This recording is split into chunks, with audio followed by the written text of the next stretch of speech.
এই যে সয়াবিন তেল দিয়ে বানাবো আগে দেখাও।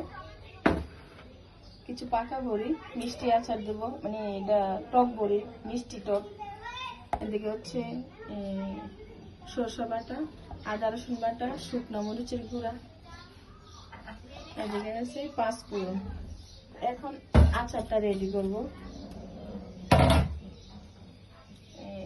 আদা রসুন বাটাটা আমি দিয়ে দেবো, তারপরে সরষে বাটা দিয়ে দেবো,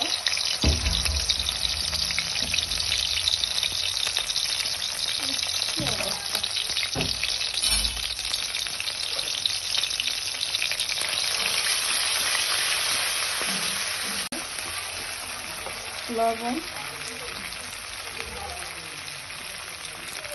শুকনো মরিচের গুঁড়া,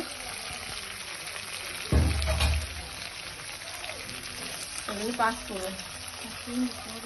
না পরে না, আমি শাকটা করে আচারটা বানাইতে একসাথে দিয়ে লাগে না, তুমি কিছু পরে দাও, কারণ বইটা তো পাক নাই, লেটটা কাটা হয়ে দেবো, মানে গলে দেবো।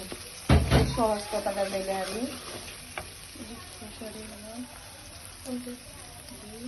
কিছু পালা মনে থাক। এই যে মিঠাই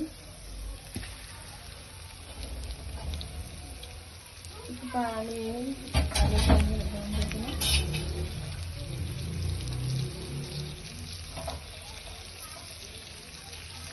একটু পানি, মশলাটা দেখে না পুরো মিঠাইটা যখন বইলা যায়, মিঠাইটা মাঝখানে থাক। একটু আটকাবো, একটু হলুদের গুঁড়া,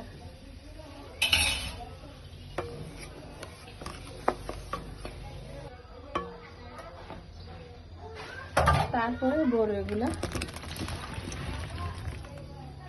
তারপরে ডাকনা।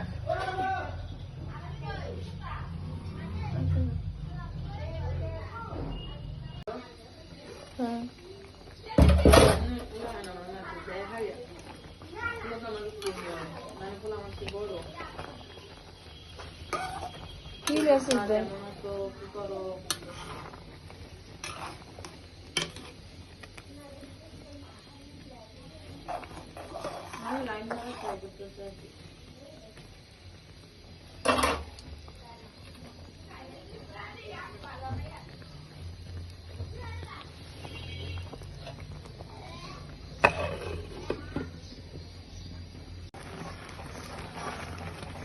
আচার কমপ্লিট।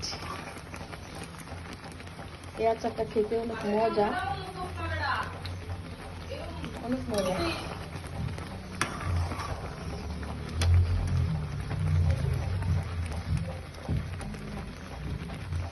এবারে আসতে